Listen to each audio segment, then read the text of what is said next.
This is All India Radio Mangalore.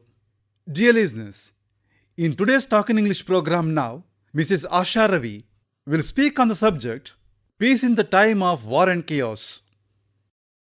ॐ सहना भवतु सहनौ भुनक्तु सह वीर्यं करवावहै तेजस्विनावधीतमस्तु मा विद्विषावहै ॐ शान्ति शान्ति शान्तिः. Let us be together. Let us eat together. Let us grow in strength together. Let us together rise and shine. Let us not hate each other. Peacefulness begins in us and with a smile. The United Nations has declared September 21st the International Day of Peace, a day devoted to strengthening the ideals of peace through observing a day of non-violence and ceasefire. In many traditions, there is such a day of reconciliation, a kind of personal ceasefire in their calendars. But why don't we make every day a day of reconciliation? Each conflict starts with small issues, mostly with insignificant situations of everyday life, and often gains momentum and escalates to the point of no return when reconciliation seems impossible.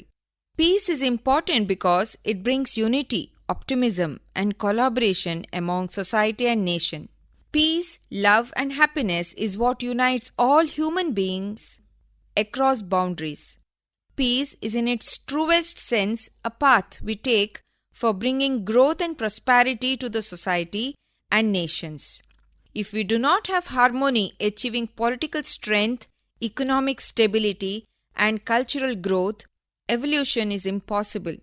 Peace is what allows individuals, whether physically strong or weak, to have equal opportunities in life. Peace is defined as a state of harmony characterized by lack of violence, conflicts, and the freedom from fear of violence. Mahatma Gandhi said, "Peace is the most powerful weapon for mankind." The World Health Organization has said the biggest challenge post-pandemic is mental health. Since mental health and hygiene largely comprises of peace of mind, we need to really look into our minds.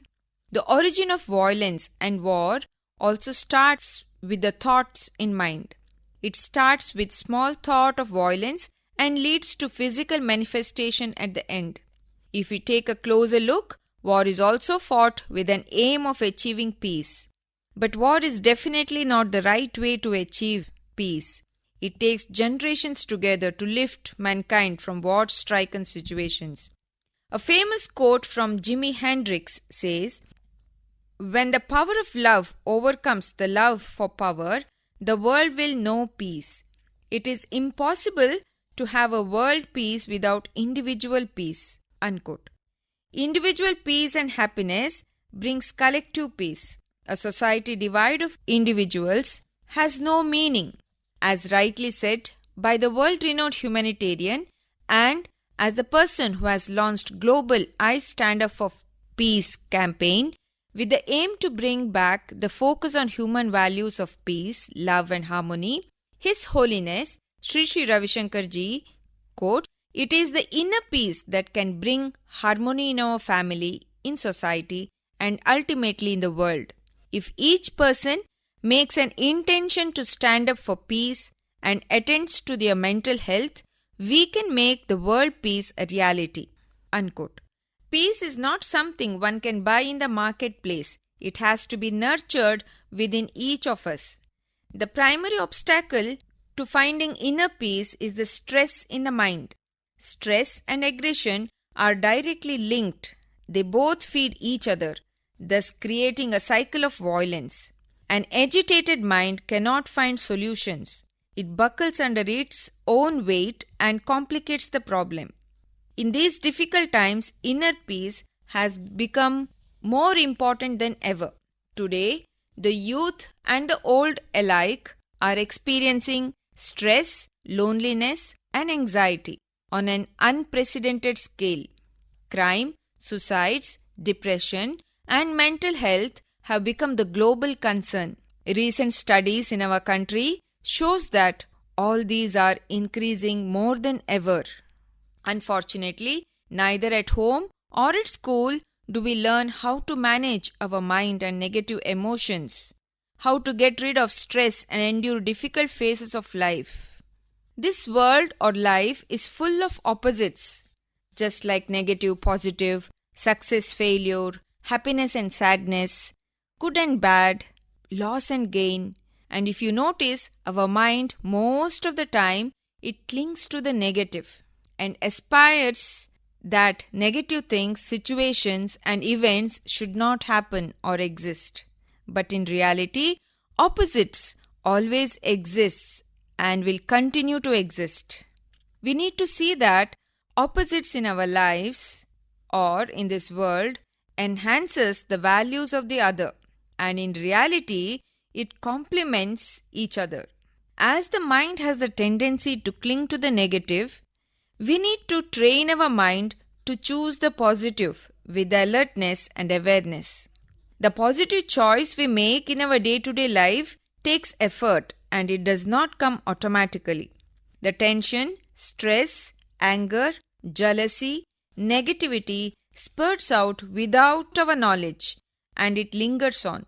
We need a balance of mind, energy and wisdom to perceive our problems as challenges and turn them into opportunities.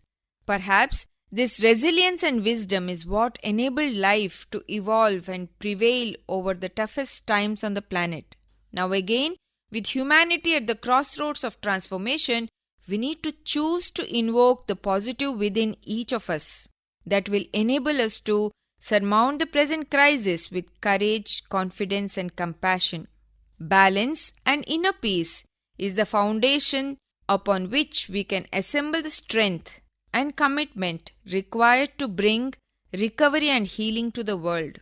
A violence-free society, disease-free body, confusion-free mind, inhibition-free intellect, trauma-free memory, sorrow-free soul is the birthright of every individual. Yoga, pranayama, Sudarshana Kriya, meditation is all great powerful tools to achieve these human goals that we all have.